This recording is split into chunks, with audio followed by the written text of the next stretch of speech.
records, and these are the criticisms. Yes. They say that when the Panama paper came out, they say you didn't declare some of the money you had offshore. They said when you were governor, you keep saying, oh, democracy and rule of law, but you didn't do local government elections. They also said... Can I take them one after the other? Take them one after the other. Let me take issue of Panama paper. Pandora paper, sorry. No, Panama. Yeah, Pandora papers. Let me tell you, Rufai,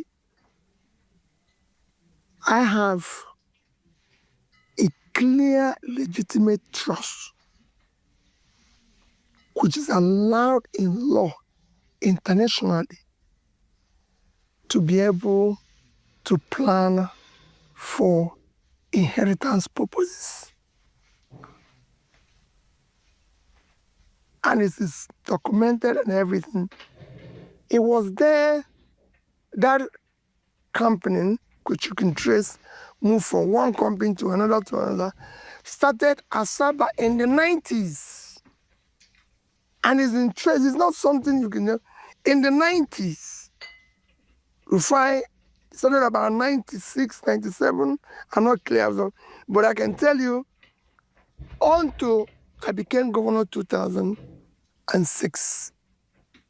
So it was a clear case of over a decade before I became governor. But that process, I started saving in a bank, Lloyd's Bank. And that came out of resources which were earned by a company I was running abroad, Nest International Limited, which is a subsidiary of Nest International Nigeria, my company in Nigeria, which was duly declared. When that came out, it became news. They said, oh, that a place they found money where I owned about $500 million. I was actually investigated. By the FCC? By everybody. Everybody said, oh, they found a place where there's 500. Before I replied, I said, if you go there and see 3%, I didn't say 10%, 3% of what you claim, or you mentioned, life imprisonment. Rufai, do you think I can tell you, go and look at what I declared when I became governor? I was already a bank chairman, everything. Naira, at the time I became governor, was about 100 Naira to $1. To date, the money in the said savings is about, I don't even know whether it's the one that belongs to me, is up to $15 million. Do you think it was $15 million I've stolen since then and kept? Is that the amount of money people are stealing in Nigeria today? But they talk about the investment in the brewery. No, let me finish. We're talking about Pandora paper. Let's do it one after the other. So what they did is that people blew something that is out of proportion. Rufai, that I saved, say, 100 million Naira is what?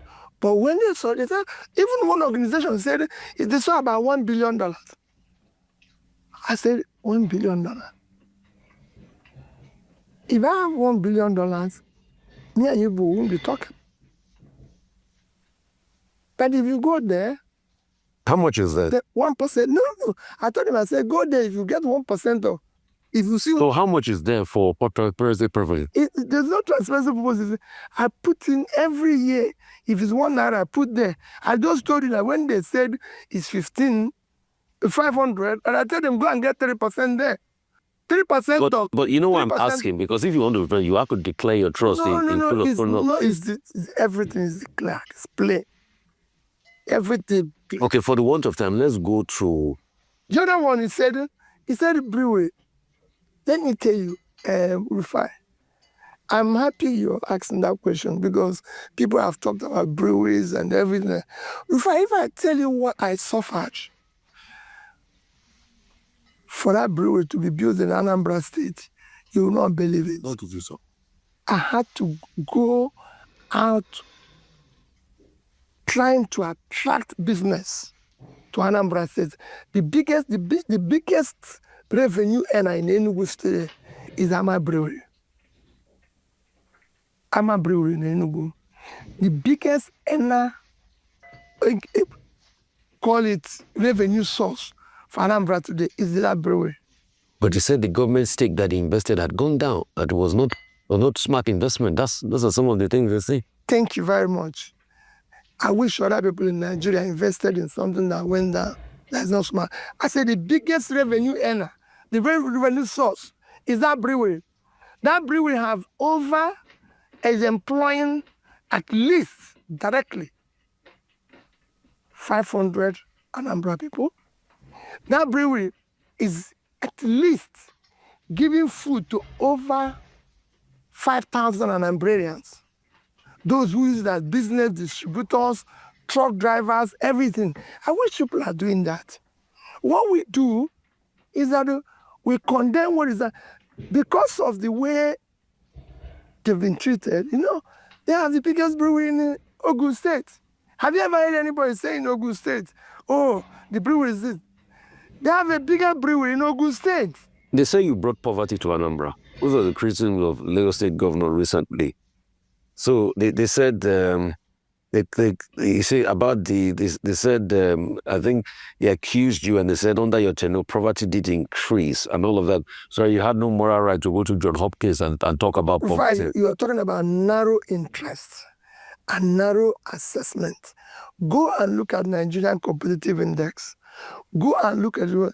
Before I was governor of Anambra State from 2006. And I was impeached. So you can say I was governor of Anambra State from 2007 to 2014, 7 years. I was effectively governor for 7 years because the first year I was removed, as you know. So I was governor for 7 years. Rufai, Nigeria as a country was a signatory to the global measure of development, which is Millennium Development Goal. That is a global thing. Nigeria was a signatory to it. Yeah. That is what made China to pull 439 million people out of poverty. That was made India to put over 150 million out of poverty. I can go on and on. But Nigeria was signatory to it. And it was signed in the year 2000. Rufai, I became governor in the year, started effective governance in 2007 after I came back from impeachment and tenure interpretation. By the time he ended in 2014, Anambra State under me was number one. In terms of, this is not me who measured it. It was UNDP. I was even invited to United Nations to come and give a speech on what we did. I was number one. I was number one in education. Health had improved and everything. I can go on and on. So when you now have a distorted disaster, say, go and look at World Nigerian Competitive Index. Go and ask people who were involved in fighting poverty in Nigeria then. Tobacco and all that. Go ask them. Ask all the donor agencies, who is the first to pay his counterpart funding? Ask everybody. The only thing I didn't do well, Rufai, is that I wasn't in media. I wasn't going about paying media people, advertising myself and everything, because I have a little bit of a concern about giving people money, because it was public money. That's all. Otherwise, Maybe if I was advertising myself, nobody would be. But to show you what it is, Rufai, come, I live in Anambra today. The only place I have a house in my name, owned by me, is in Anambra State, in Onitsha. And if you go, I'm inviting you any day in Anambra State, let's walk the streets. And people will tell you, who is this man? Okay. They also say you didn't do a lot of infrastructure. These are the things people say. They say, what about schools? You don't need to. What about Kapatibi? They said after you left Anambra, it's not that you turned Anambra into paradise. No, that Oka was still unique, somehow. So there's nothing. Let me not waste your. Don't waste your time. Fine. I got certified from Federal Ministry of Works as governor to have the best road connectivity, who opened up all the rural areas. In our study of poverty. Ministry of Works gave you a certification for that? Ministry of Works, there is federal government. As I said, I was acclaimed as the best. Let me tell you, Rufai, in our study of poverty, we found out that the poorest areas of Anambra State needed our sex. What we do here is that we think that building infrastructures and painting them and doing this is development. It is not. But the governor just built a big infrastructure in the states. The governor's house and some other quarters, which they say is being into the states. Very good. When I came, and it's very good, and I thank him for that. When I came... So why didn't you build that one? Why didn't you build that one? When I came, there was no government house at all. There was no governor's lodge. They were all burnt. There was no government house. There was no governor's lodge when I came. Not even House of Assembly. All those things were burnt because my predecessor had issue, and some thugs and hooligans came and burnt everything. So I didn't even have anything. In fact, I said, from my village. From my village, I went to live in Onitsha. And then renovated and rebuilt whatever is being used now. So you could see the foundation. I don't know, but it's like anybody coming here and say, oh, this place is a bungalow. You have to live here now to build upstairs. So I couldn't have started building the huge one when I didn't even have any place. So the day I was sworn in as a governor, Rufai, in Anambra State, I did not see anywhere called Governor's Lodge to sleep. I did not see anywhere called government house. It was after 1 week of coming from my village that I asked the secretary to government to vacate his office. So I started working there. And then went to live in Onitsha and started renovating the house in Oka. So where they are now, that is moved from, was built by me over 10 years ago. So now I built that one, built the government house, and then found out that we needed to invest in critical areas. Rufai, when I came, the schools, secondary schools, primary schools were in a very bad shape. That is not my priority. Should not be to start building where I'm going to live. My priority should be to invest in critical area of development. That's what I told the people I was going to do. And I turned the education around. Okay, let me put this to you. A lot of people also say that show me your friends and I'll tell you you are. You influence the emergence of your successor that had a lot of problems. Is that a reflection of you? Which problems do you have? Oh, with all the, being called by the EFCC and all of that, then what ensued as regards him saying you didn't leave as much money as you claimed behind and all of that, and the breakback that ensued. So is there a reflection of you that you backed such a person? These are some of the things they say against you. Let me tell you, Rufai, Obiana has never said, and this is what I tell people, I didn't leave money behind. What you see here is that they go and say, oh, group said, that's what I was doing. Oh, this group said, oh, this didn't leave money. This group said, this group, at the time they interviewed me, I said, listen, I didn't hand over to group. I handed over to Obiano. So why are they talking? But group? what they keep on saying is the money that you claimed you left behind, it was not as much as what you left. That you also left a lot of liabilities let and me debt finish. behind. Let me finish now. They keep saying group said, Rufai, the money I left behind was not left in overseas. I left money in 3 banks. Those 3 banks are there. You can go there. In fact, after this interview, I have in my little office here a photocopy. I will give you a photocopy of my handover note, including the balances of that account as at date I left office, issued by the banks. I left in Access Bank, which is still there.